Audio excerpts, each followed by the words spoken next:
Good afternoon, everyone. Thank you for joining us for today's Master Plan 2022 Town Hall. My name is Medina, and I'm a Public Affairs Specialist here at GLA. Tonight, we will have Robert McHenrick, the Executive Director of the Master Planning SERS, presenting updates. After that, we will move into a question and answer session. Please feel free to submit your questions in the chat box at any point during this meeting.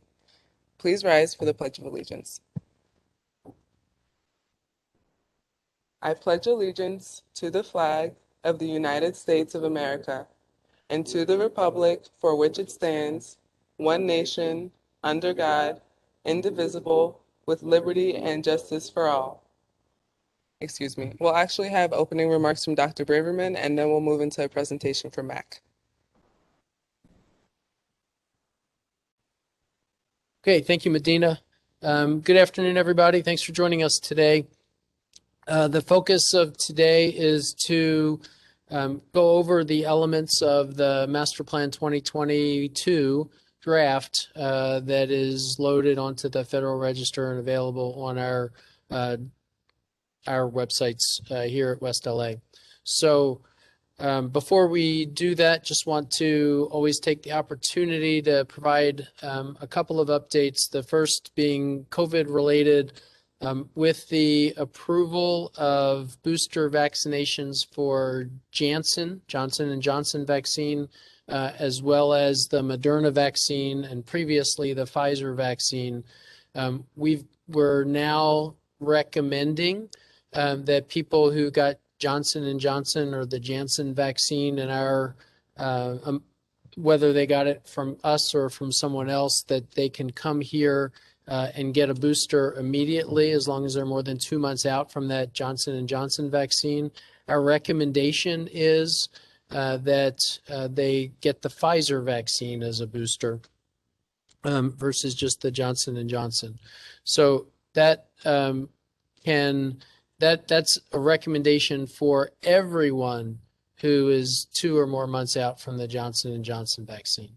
For those with the Pfizer vaccine, our booster recommendation mirrors the CDC recommendation. It's a should for people who are 65 and older, a should for people who are 40 to 64 who have underlying medical conditions, and a may for younger people with underlying medical conditions through age 18 and up to the 40, and then may for people under 65 who work in high-risk occupations like healthcare or other very compacted congregate areas. So the vaccine for Pfizer is our primary, and we'll do boosters for those who receive Pfizer and for those who receive boosters for Johnson & Johnson. We do not have the Moderna vaccine here. The second piece is to make sure folks are tracking what the Secretary promised a couple of weeks ago in his press conference, and that related to us here at GLA. Number one, to find housing for all of the veterans that were in the San Vicente encampment, informally known as Veterans Row, by November. And we're well on our way to doing that. There are 24 veterans who remain on that encampment, and we know of at least 19 of them with planned dispositions in the next couple of days, and 5 whom we're still working with. And then the other was a pledge to find housing for an additional 500 veterans by the end of the year. And we're also on our way. All this is only possible because of all the work we're doing with our community partners across the entire spectrum, from government to nonprofit to informal advocates. So we appreciate all the work with that. So with that backdrop, I'll turn it over to Mr. McHenry.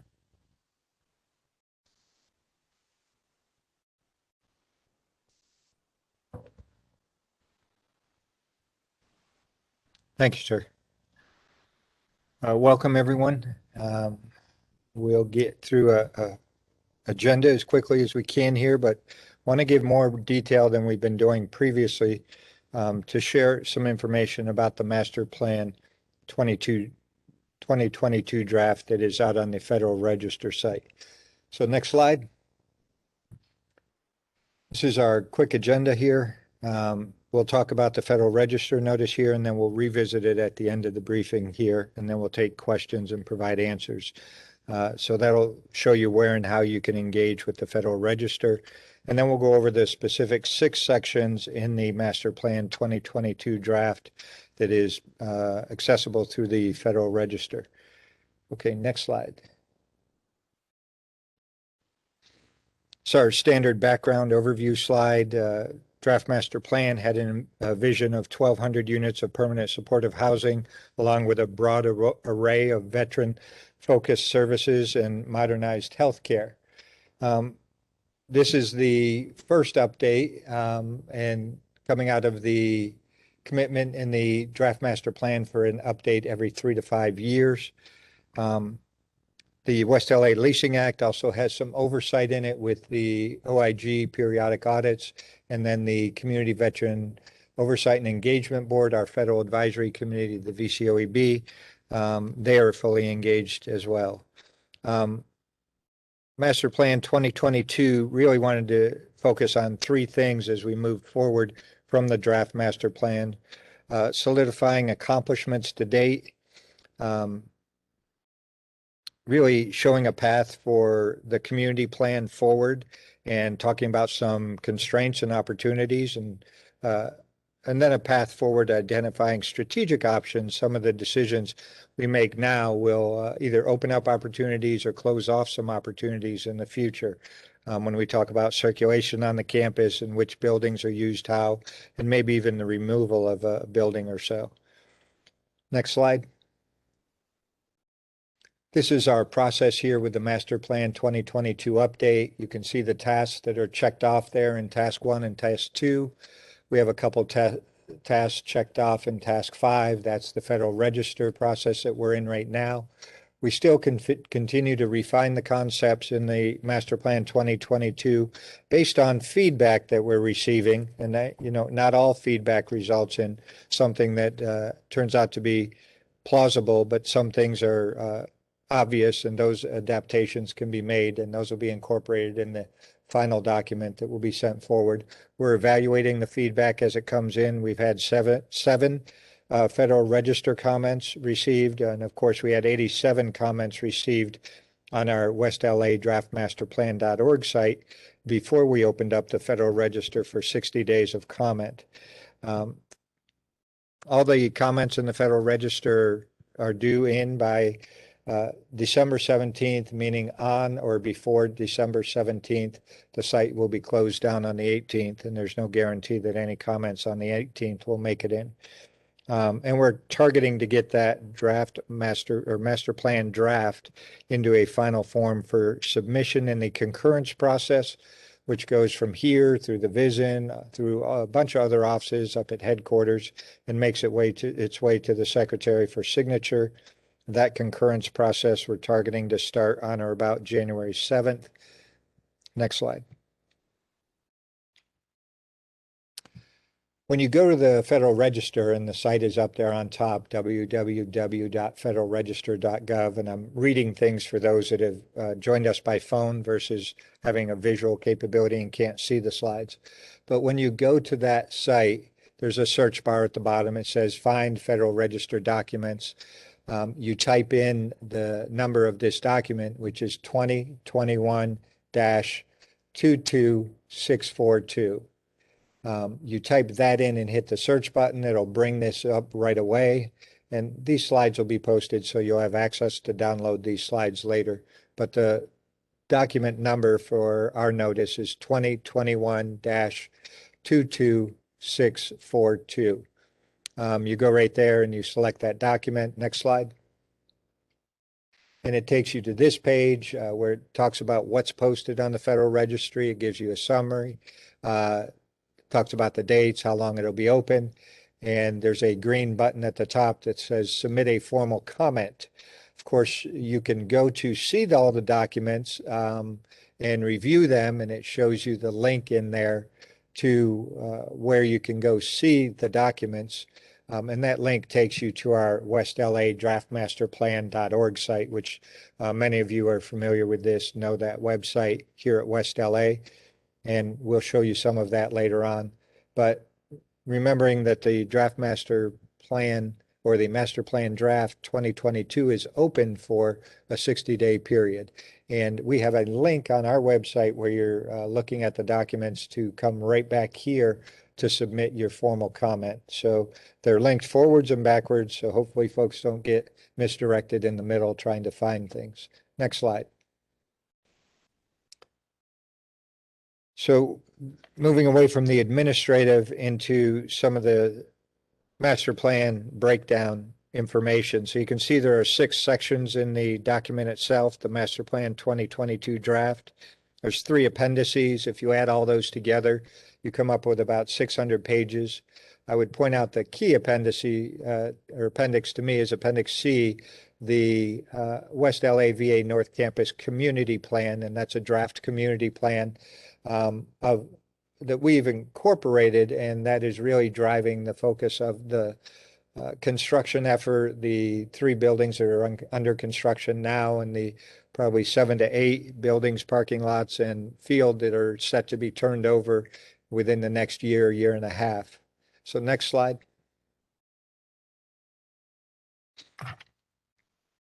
So I told you in the beginning, those 3 efforts that we talked about. The first one was accomplishments to date, what we're doing and what we've done. So we completed the environmental historic assessments that we had to do, the programmatic environmental inspection statement. We executed that in April of 2019. We were able to move forward. We engaged with individual developers to help us do buildings 205, 207, 208, and of course, building 209 was completed back in 2017. But 205, 207, and 208 are underway, and we talk about those on our monthly town halls. But all of those selected to come online next year with the completion of their construction in 2022. We selected the principal developer, and they are committed to at least 900 units of additional housing beyond 209 and these other units. Established the VCOEB since the West LA Leasing Act came out in 2017, 2016, 2017, 2016 being the draft master plan. North Campus, we have the draft community plan from the principal developer that we're incorporating. Transportation, we're working on that. You'll see some of that discussed heavily in this document, as well as the purple line, bringing regional transportation to the site to allow greater mobility on and off the campus for the veterans, visitors, family members, and employees.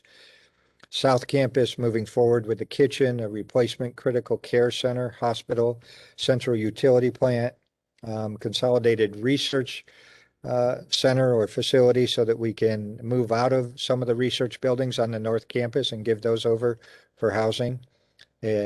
We look like we'll reutilize portions of building 500, but not do an ambulatory care center, and VA constructed parking garage, as well as Metro has committed to providing a parking garage.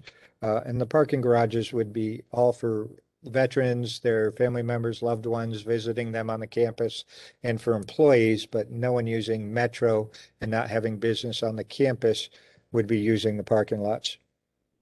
Identifying parking on the North Campus, we have identified additional projects, 3 of them that can provide up to 190 new North Campus parking spaces, so we're working on that. Next slide.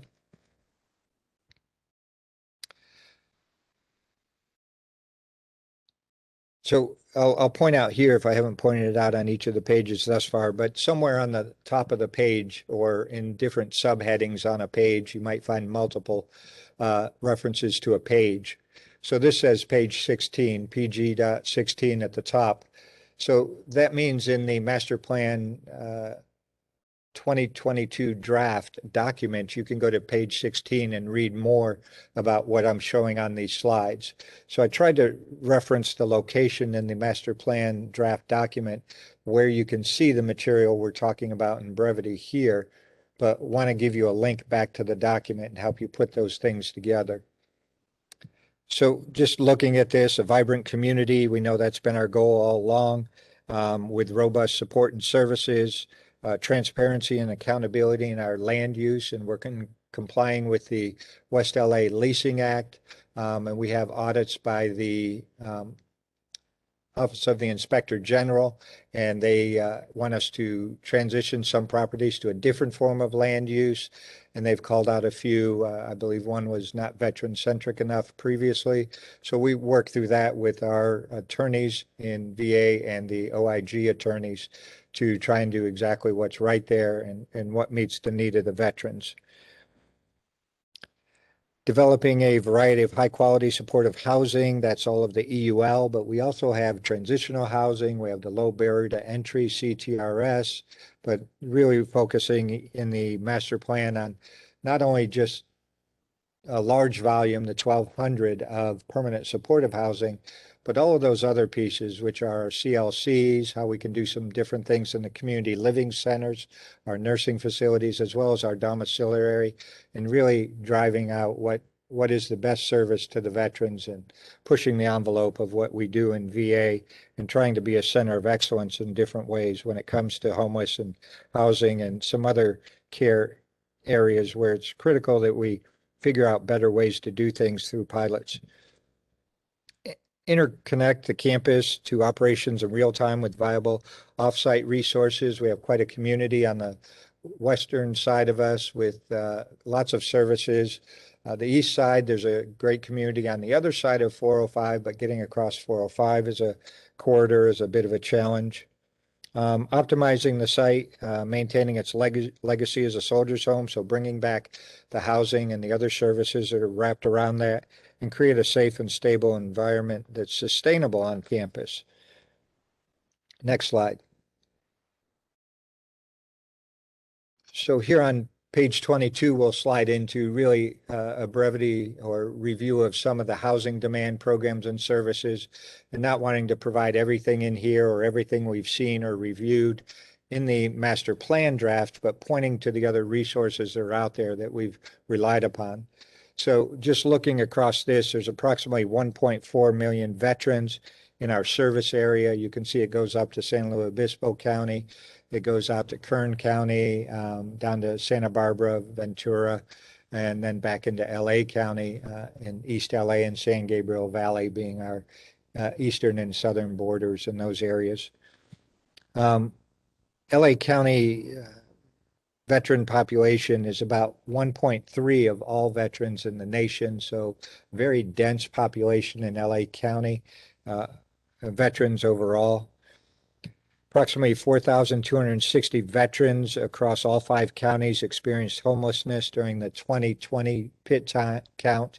The PIT is the point-in-time count that's done annually by a lot of agencies, and it really focuses how many homeless veterans or unsheltered veterans are in your area. They point in time. They try and do it on 1 or 2 days throughout the year, and everybody across the nation focuses on trying to do it at that time.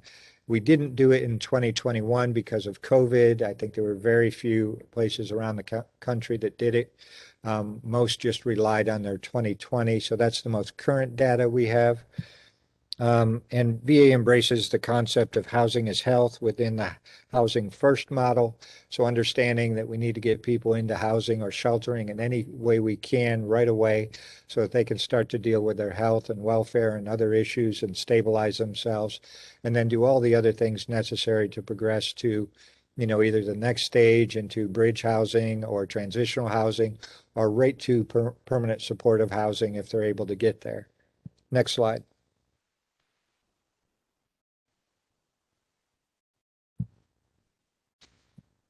So I wanted to throw some of the graphs at you again. I'm going to point out those page numbers, page 23, page 24 in the Master Plan 2022 draft.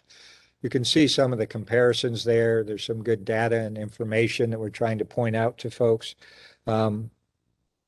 Our point in time count in 2020 only saw an increase of 0.6%. That's significantly different than the increases that they saw in the city and the county. They were somewhere around 10 to 12%. The county was 12%. I can't recall exactly what the city was off the top of my head. But rather than me talk through all this, you can go to the LA Homeless Service Agency data at their website there, the lahsa.org/data website. And we relied on that to see the different housing, the housing in different areas, to look at what the picture in the environment and the community looks like from those that are charged with mapping all of that and tracking all of that and seeing what the demand and the density is in those areas. And extrapolating to the right, you can see a product that we developed internally. But you can see where we're tracking the number of homeless veterans by those numbers in each of those spas. And those are service planning areas. And that's how the County of LA breaks down the county. And remember, we talked about the density of homeless veterans in the LA County and the house population of veterans. So as you look at that, you can see the numbers to the right there, and it's color coded in the legend. So in downtown LA, which is Spa 4, that area, there's 849 homeless veterans according to that last point in time count. When you come out to where West LA campus is, in that area stretching out into Spa 5, there's 783 homeless veterans. So not the largest, but a large number. And you can see where that spreads out all the way along the coast. Spa 5 is quite a large spa for being dense in Santa Monica area and up through what might be the Hollywood area. And then going over into the valley area almost, and then all along the coast. Okay, next slide. So I pulled a couple other graphs just to show here in the briefing, which are not in the Master Plan 2022 draft document, but there's some good information here that's worth talking about. What's important is that this data can be found at that website, the lahsa.org/data website. So as you look across this data, the GLA catchment area sees about 5% of homeless veterans served in the VA nationwide. So we're doing a good bit out here, and we have the largest program out here. Master Plan 2022 describes a vision of development of various campus-based options for permanent supportive housing, as well as temporary transitional housing, but some of it's somewhat triage housing. It's the CTRS initiative we have, it's the emergency housing, the bridge housing, all of those other types of things, and you can call those shelters versus housing, depending on how permanent they are. But just trying to work through that, and those are some of the bullets there at the bottom. But if you look off to the right there and you try and make out some of this grid, you can see, is there any way to move that banner that's up on the screen? Okay, great. I'm not sure if they're seeing it. So when you look across there, the unsheltered number is about 49%, which is that gray number. And then at the bottom, when you look to the other one, and that was where veterans are coming from. So 49% of them are coming from unsheltered. And when you look at where they're going, 43% are able to make it to permanent supportive housing. So really a number of individuals that come through the initiative are working their paperwork, bounce around a bit, may end up unsheltered more than one time or multiple times, but a good number are able to get into that permanent supportive housing without having to stay or sit for a longer period of time in these other temporary or institutional type places, but able to get settled pretty quickly, and that's great. And then 26% come from other areas to get sheltered. So they could come from staying with family, friends. They could come from out of state, not knowing, having housing there, but coming here and being unhoused and then going into permanent supportive housing. Next slide. let me back up, since you haven't moved yet. We'll just stay here for one more comment. So as we look through the data, we put some of the data in the master plan draft for individuals to see. We also linked and relied on the data in the LASA website and some other places as we listen to experts talk about the data and the impressions they have. Nothing in our analysis led us to change our course of action or the current stated goal of 1,200 units of permanent supportive housing on the West LA campus. So that was really the gist of the data. What's up for discussion is what type of housing takes precedence. Do we need more of one type versus another type? We have some housing for elderly veterans coming online sooner, so that's important to us. We have some female transitional beds coming online probably within the next 3 to 4 months, I'm told. So we're moving along on that as well. So it's not to say that just because we're committed to the 1,200 that we're not looking at the details of whether we need family housing in certain areas and things like that, and looking at how we balance that with what's available for housing and shelters in the community and some of those bridge housing as well, that we have beds in those that we pay for. Next slide.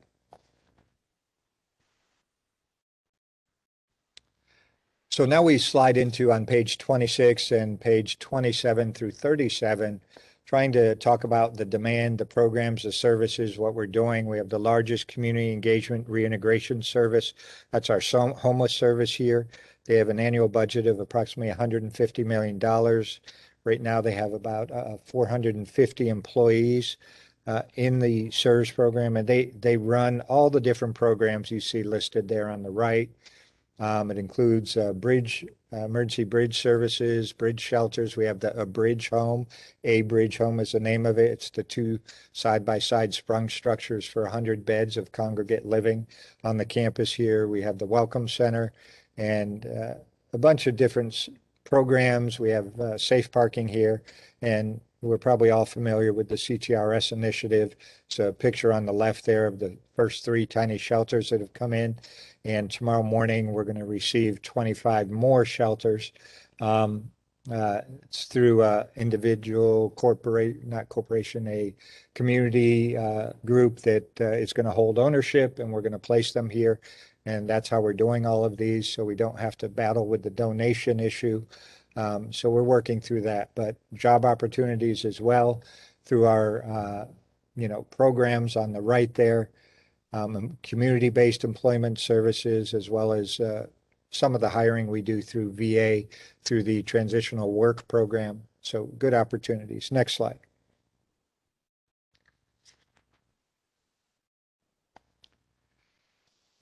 This is really to kick off the section where we talk about, and it says the section up there on the top left, veterans housing support services, but the concept of how the principal developer and the draft community plan integrate.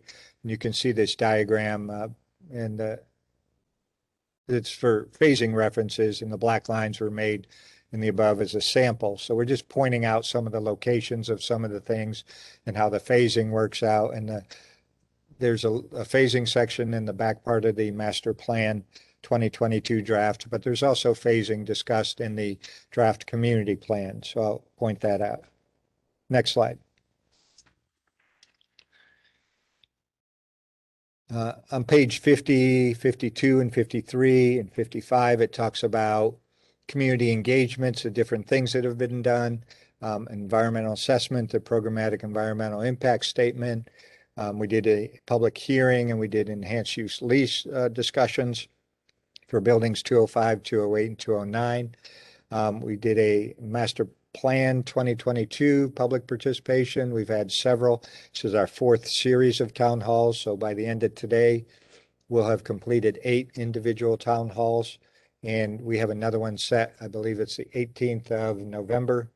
So we're tracking on that. And we have the draft master plan website here, West LA, draft master plan, West LA, draftmasterplan.org website. And then on the right, you can see the principal developer in developing their community plan have done community engagements as well and getting feedback. So wanted to lay all that out for you to consider. And you can read about that and other things in the document at those page references. Next slide. Okay, that's a big page reference up there, page 61 through 121. And there's lots of graphs in here, and I show a bunch of examples here. That are in the document, but you can work through the access and circulation, the building conditions, see how old some of the buildings are.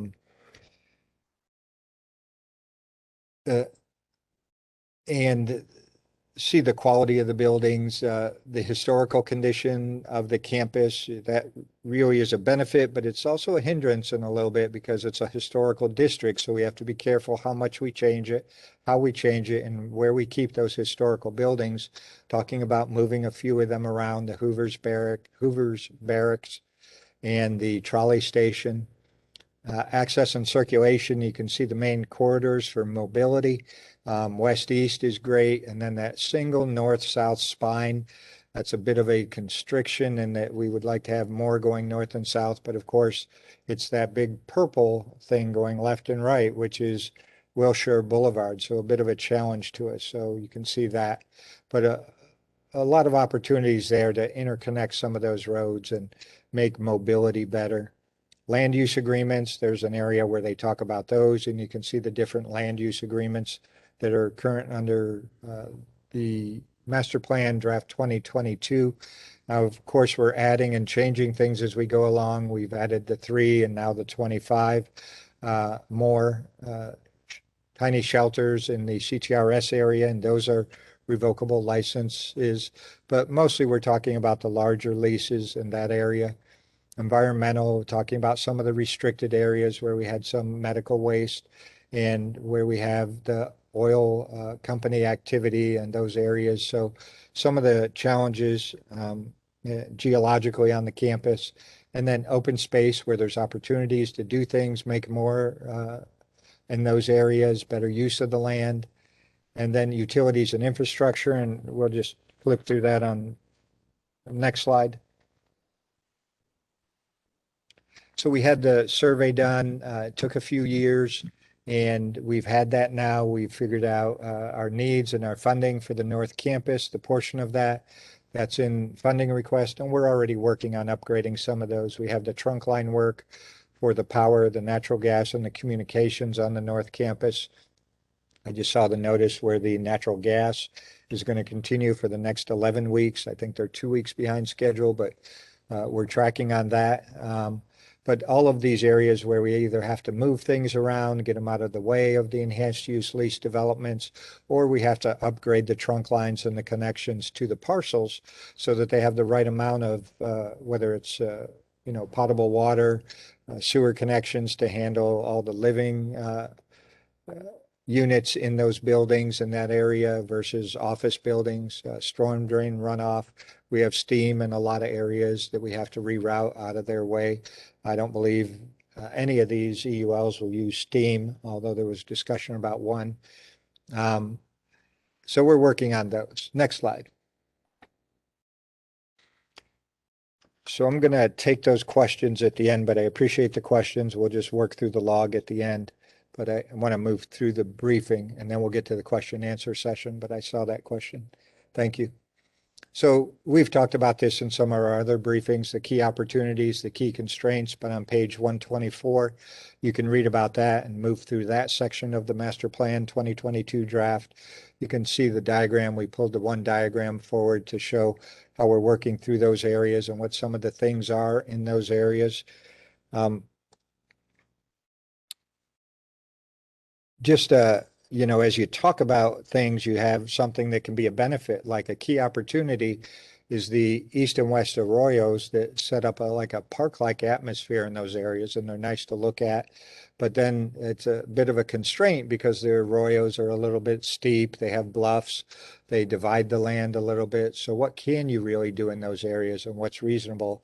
And then if you have some other constraints like the medical waste that's in the area on the western side, we have to deal with that and figure out how not to disturb it. and it's been registered and classified in that area, so we know exactly where it is.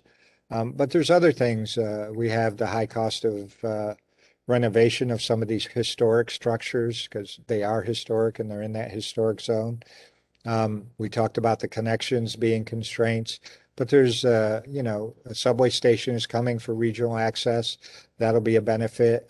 Access to shared athletic fields in the north will open up that area and be able to access that area more for that purpose or for other purposes, connecting further west across the Arroyo to the other side in those fields over there. Next slide. So this is on page 136 where you get into the land use concepts and the zones. We've moved from the 5 zones to these 4 zones, and we're just looking at them. The first one, zone 1, down at the bottom, being inpatient, outpatient facilities, research, and other uses. Now, that's not all of our patient care, but that's the predominant area where we're trying to co-locate and move our most of our healthcare major operations to, so that they're out of the way of the EUL environment and able to use more of the North Campus for the housing and developing the community atmosphere. Zone 2 is where we really did the consolidation from the last land use concept in zoning, where we now have the long-term care and domiciliary as care that's not terribly long-term. You're in a program there for several months and then you're discharged from the program, but it's usually a long-term process. And from there, they can transition into other types of transitional housing. We do have the community living centers there in that area. And, that's an area where we've talked about, and we'll add this information to this slide deck in the future, but we'll also add these concepts to the draft community plan as we take information. But it was brought up at one of our town halls that, we need to drive gap housing and how we're doing housing. And I think it was brought up again in some of our VCOEB meetings that we need to lean into some innovative practices for board and care and how we can do pilots in that area and get funding so that we can support some of this transitional concept, not only for homeless, but also for homeless, but for those that need care and different levels of care and transitional care. You just don't go, if you're a veteran that needs care and services, whether you're homeless or not, you don't just go from in the hospital to out of the hospital to CLC level care, needing full-time medical care. There might be other transitions in the middle. So we need to work into that innovative process and how we can obviously support the homeless and support this community, but engage in linkage with the community with some pilots of how that might work and better serve the veterans. So we'll work on that as well. The combination of this zone really adds that band, and we're trying to get across to the eastern side into what is our service area, where we have our engineering, our steam plant, our transportation department and transportation fleet, our laundry service, our emergency management service, our warehousing. Those are all over in that area on the right-hand side in the orange, moving down to long-term care and auxiliary services. So longer term plans to try and reutilize some of that, although the steam plant is going to move to the south with a new plant. So we'll regain that building quicker, but looking at how we can get at some of the consolidation in that area and getting funding over time from VA to make better use of that area and then put some job training and skills and other things in that area that really get to the services that other veterans may want. Not to say that veterans living on the campus won't want them, but veterans in the community want to come and have services and training and classroom opportunities. So we'll build that into that area and continue to work on that.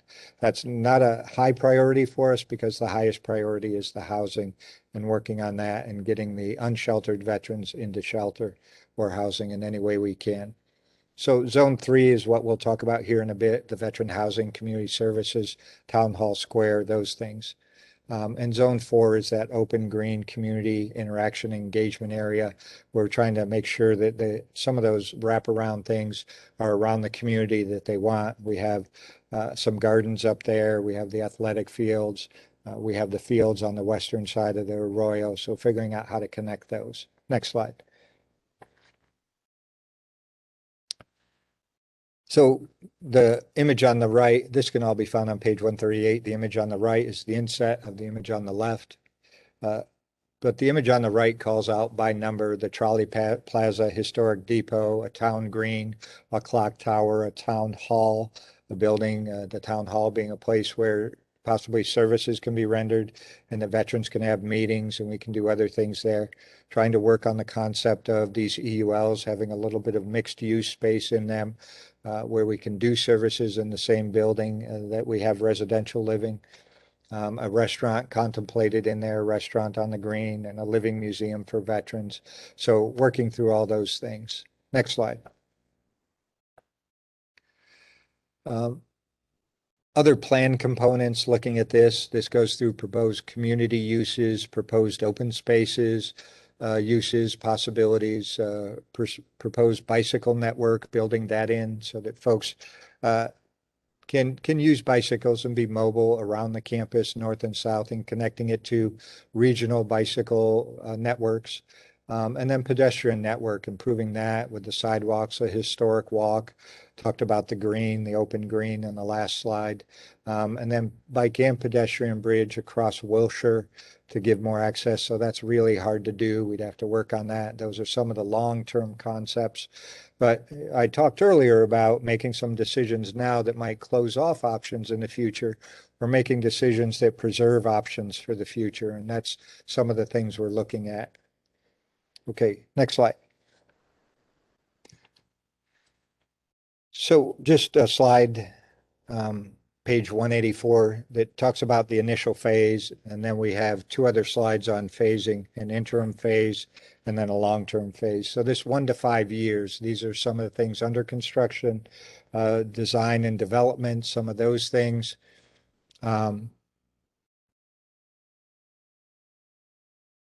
Looking at projects identified as potential initial projects, other things, but just trying to call some of those things out. You can see the boiler plant in the bottom right corner, moving those, but a lot of other buildings, a lot of other activity and things outlined here. Next slide. 186, page 186 is the interim phase, 6 to 10 year mark. You can look at all the different things there being contemplated. Buildings 407, 408, 410, building 158, all of those being turned over somewhere in that phase, all the other activities, talking about a possible parade ground in there, and some of those other activities. And then it shows the ambulatory care center in the south, but we don't believe we're going to get that funded at this point. We think we're going to be able to reutilize the first floor or 2 floors in building 500, but that's really up to the Office of Construction and Facilities Management. They'll have to continue to figure that out. Our highest priority on the South Campus is obviously the bed tower, getting that secured and moving that project forward. And then getting those other wraparound things, the Consolidated Research Center in the south, additional parking in the south that'll complement the bed tower, as well as the utilities that we need to run all of that on the south, a new utility plant to include the steam plant. Okay, you can see all the things on the left-hand side there that are contemplated, but next slide. Okay, and this is 11 plus years out, looking at some other properties and buildings and things that'll be turned over and utilized and working those. Conversion of different spaces, expansion of the grand lawn. These are some of those other things. You can see a concept on the right for an exchange or a store, bringing in a department type store, maybe some other vendor type things in that right area. But that's 11 plus years out, and that's contemplated in the area where we currently have the oil lease. So working on how to extract ourselves from the oil lease in that process. Okay, longer term. Next slide. So that was really my introduction running through the Master Plan 2022 to try and break it down by section for folks, walk you through the 200 plus pages of the Master Plan 2022 draft.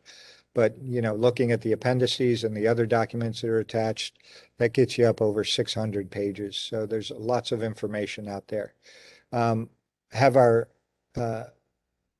next engagement on the 28th or 18th of November. That'll be town hall engagement number 5, and that'll be the last set of town halls unless we feel a need to have more. We have an offer out there for organizations or groups or entities that would like to receive a briefing like this for their organization or group that would help them get a foothold on what the document is out there and where the information is and how to access it.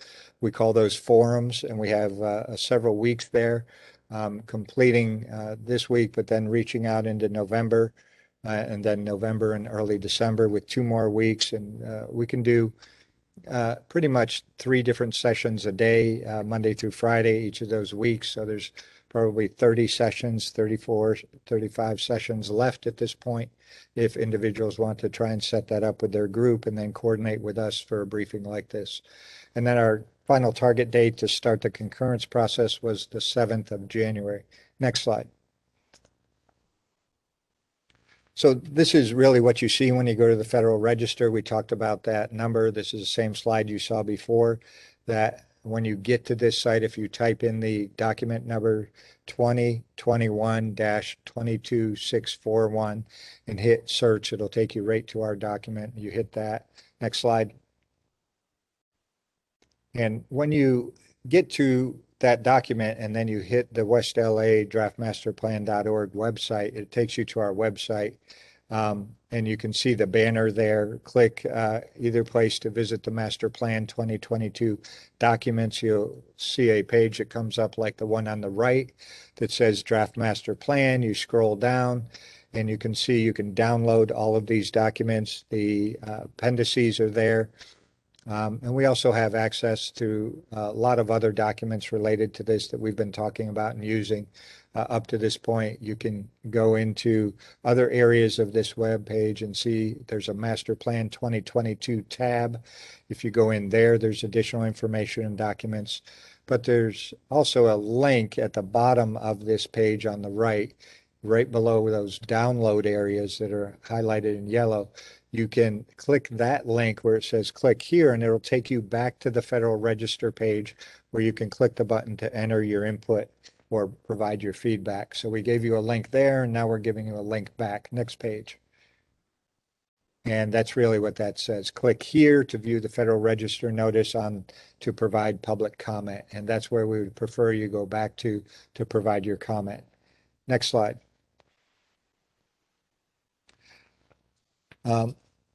When you get to the Federal Register site, remember it's that green button up at the top, submit a formal comment. That's where you want to go. Remember the window to provide input closes on the 17th. So you have up until the end of the day on the 17th to get your comment in. That's all I have. Next slide. Okay, we are open for questions. So I would first ask them to go back to the list if any were already submitted.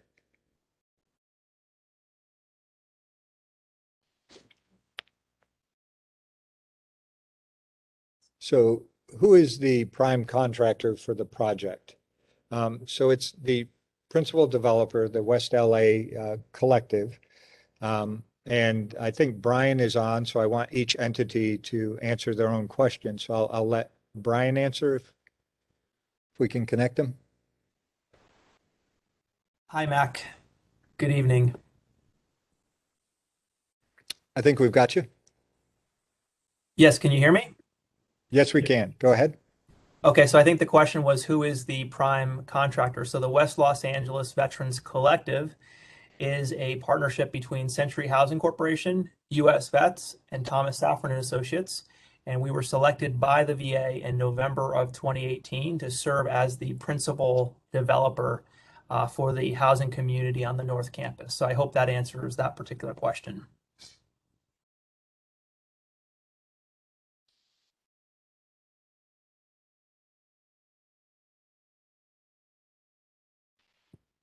So let me expand on that answer in a different way, in that, remember before we engaged with the principal developer and did a fair and open competition to select them, we were going one enhanced use lease building at a time. So we had core affordable and we had Shangri-La set up to do individual buildings. And those two companies were doing those buildings, and they still have those buildings to complete. But when you build a community, you don't do it building by building by building with different entities. You have a community plan and you select a principal developer to help execute that community plan. And that's why we're incorporating the community plan into our master plan 2022 draft. So I just want to call out that there are a couple of, I'll call them independent developers developing a few of the buildings, but we've stopped doing them individually like that, and the rest will be done through the principal developers community plan concept. Okay.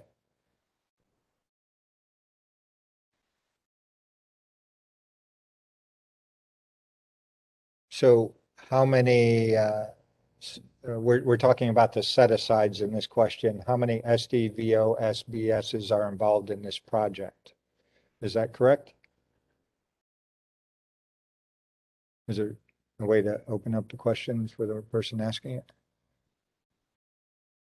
Yes, that's correct. Thank you. Okay, so these are not under the concept of the enhanced use lease program. VA or GLA does not individually manage the company. The company has to meet requirements to try to hire veterans. And I know the principal developer fits that requirement. I'd have to check with our Office of Asset Enterprise Management to see if the other two that are currently developing the two buildings meet this criteria in some shape or form.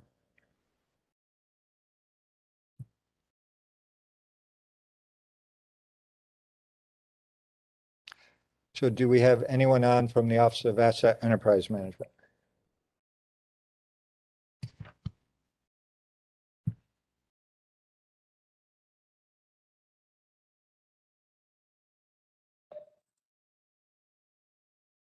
Okay, so I don't have an immediate answer about all of the individuals that are engaged in the construction. So I'll have to get you an answer on those other two entities as to what degree they fall under that category. I know they have some, but I can't answer exactly what it is. So we'll take that question.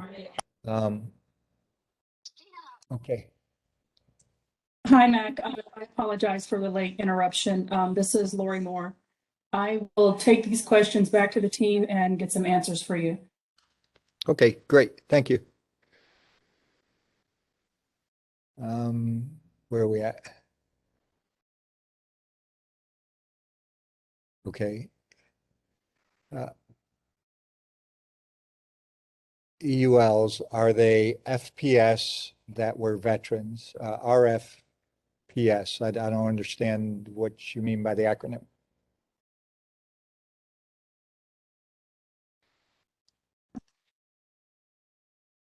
RFPs are a term used for requests for proposals. Right, so I have to go back to the And if office. that, Go ahead.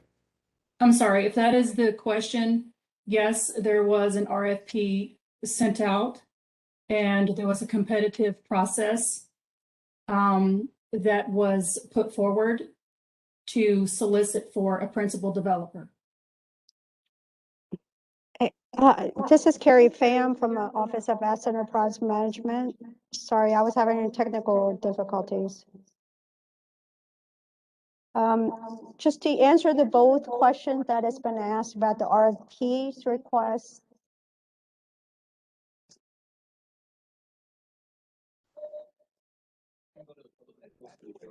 Oh, okay, sorry.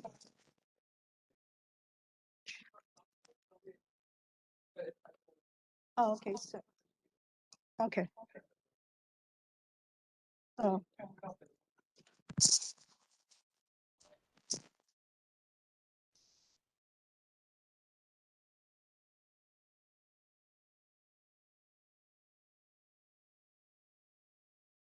Good evening, everybody.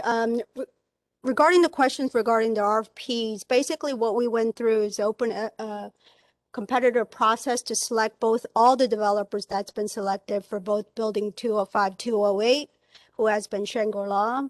as well as the core has been selected during the initial process for the master plan effort. And for the principal developer team has been selected through also the open full competition. In addition to that, we have gone out initially for small disadvantaged businesses as well. And we did not receive any qualified developers for any of these projects. So we have gone through the both process. Any additional questions or follow-up regarding that?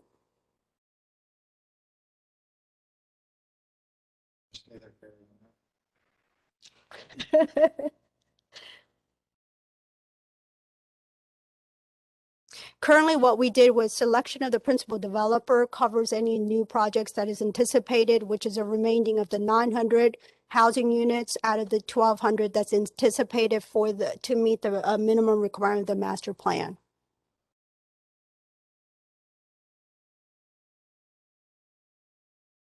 We can get that for you for all three projects as a subsequent or question and answer response that will be posted after this hearing, our town hall.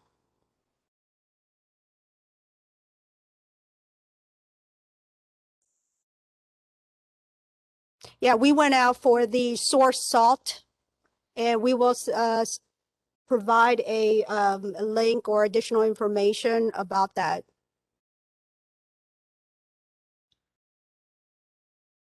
Does that cover future proposals as well? Yes, when the principal selector solicitation went out, we indicated that the remaining housing units to meet the master plan goal of the 1,200, we did indicate that the 900 housing units will be as a part of the principal developer selection. There was no metrics placed in the RFP for set asides for service disabled veterans? As I indicated, what we did initially when we went out for source salt selection, which covers any small disadvantaged veterans, companies who might be competitive or being able to or feasibly to accomplish this goal. And we have gone out with that, and we did not receive any qualified contractors that meets that requirement. Thank you, but I was wondering for going forward, because you have not started developing, are you going to at least try to put some service disabled veterans on this project? It is our goal, and as part of the solicitation and an agreement, what we did is ask the developer to seek and find small business subcontractor, so to speak, or any developer or contractor they will be working with to seek that type of contractors.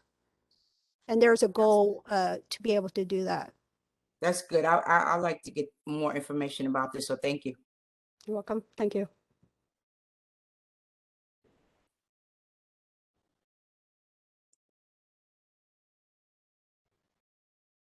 Mac, this is Brian DeAndrea from the principal developer. I just also wanted to mention that in our contracting efforts, we've committed to certain best effort targets in terms of contracting with VOSBs and SDVOSBs, both the dollar value of contracts awarded for both construction work and non-construction work. So those are goals that we are also actively pursuing in our development activities. Thanks, Brian. Okay, where are we at in this?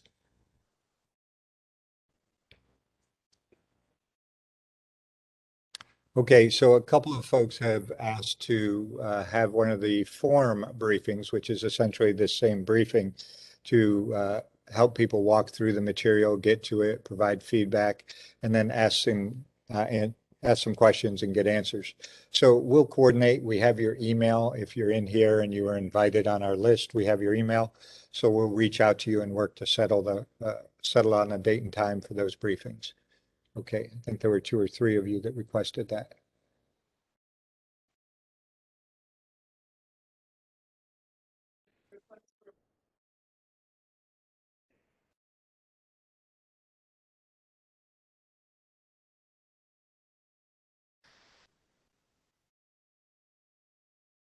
So we have your email. We can certainly send that to you. So we'll send you his information to get you in touch with him. Okay. Any other questions?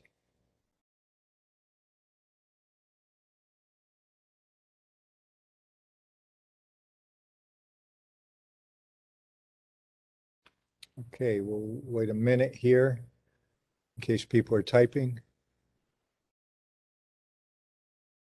So there's a question, if you submit comments, will you get a response from VA? No, we're not providing responses to the comments that go to the Federal Register. If we're having dialogue here in another form, we can certainly give you replies. But the volume of responses that we're going to receive, I think last time they had over 1,000 responses. So we don't have the time to get to responses. We receive the input, we triage it for applicability, determining which bucket it falls into, if it's talking about current use, healthcare, some of the other services, wraparound services, land use. And then we look in those areas and see if it's relevant to what's in the master plan draft. If it's something that should be considered, that can be considered, that if it fits the criteria for the goals that were set for us to develop this community and to use the land here, as well as affordability at this point in time. And then we'll try and integrate that information into the master plan document that'll move forward to the secretary for consideration and his signature. But that doesn't afford us time to answer what would be hundreds and hundreds of questions or comments that might come in. But in a forum setting or in this setting or any of our town halls that we have on a monthly basis for veterans and veteran service organizations, we can certainly take questions and answer questions. Brian has dropped his point of contact email in the chat box for those that can see it.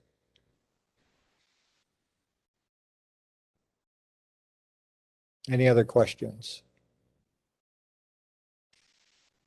So you did speak to the EULs, and you know, I realize I'm getting into this a little late, and I may not be as abreast as I should, and I'm trying to catch up because it was brought to my attention. But I was under the impression that the IG, under the new IG's report, they were saying that there was some land use agreements that were illegal, and that VA was supposed to renegotiate those or either remove them. Is that the understanding? Is there some other information going forward about that? I'm just wondering, you know, how what response is the VA going to do in response to the IG's report? Because there's a lot of heartburn in the veteran community about the land and it not being to the benefit of veterans and you know, other people being on the land and enjoying more of a benefit than veterans. So I'm just wondering, has that been captured, and is the VA going to do anything about what the IG report says? Thank you. So when the IG issues their report, we work with our attorneys to resolve that. Some of those larger land use issues are with the new administration that's in place now, and the secretary was just out here a few weeks ago and saw the campus and saw the medical center here at West LA and the homeless situation and what we're trying to do to deal with homeless.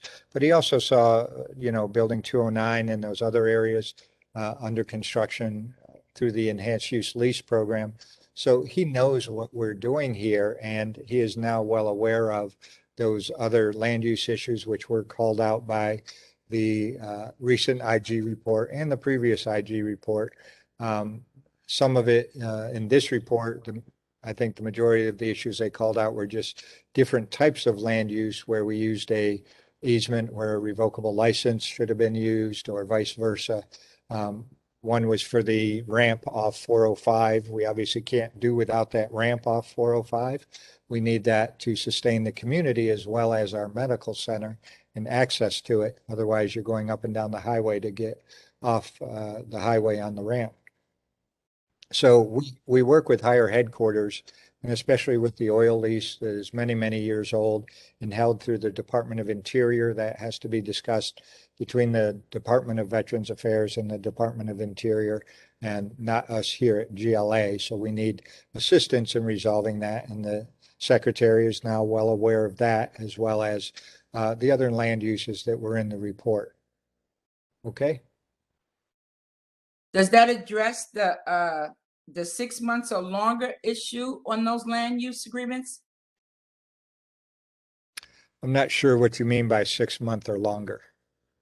A part of the OIG's report said that the VA was supposed to bring the land use agreements that was lasting 6 months or longer into compliance. And I'm just wondering if those issues are also included in what the resolution was.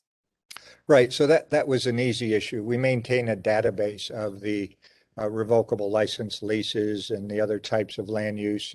And there was not a hard timeline that we were aware of that said that anything over 6 months has to be in there. So we had some that were 9 months long, other things that weren't permanent long-term leases, and we didn't put them in that database. But hearing their logic on it and conferring with the attorneys that we use for land use in the VA, we concurred that 6 months is a reasonable amount of time for us to put all the different types of land use that are longer than 6 months.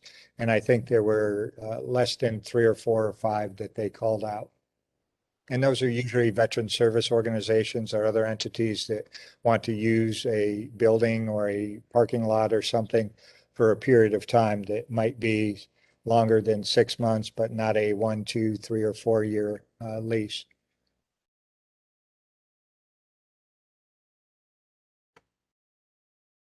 Okay, any other questions?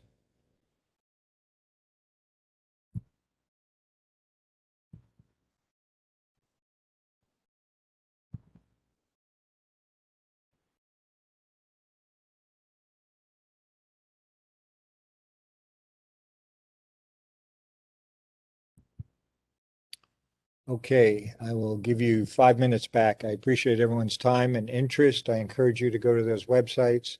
The Federal Register will be the official point to enter all information. If you go to the West LA Draft Master Plan site and look under those areas I called out earlier, the library, there's a lot of background information, a lot of other source documents. You can see going through there, you can see the land use agreements are all listed there as well. You can see documentation on those. Okay. All right. Thanks everyone for your time. Have a great evening.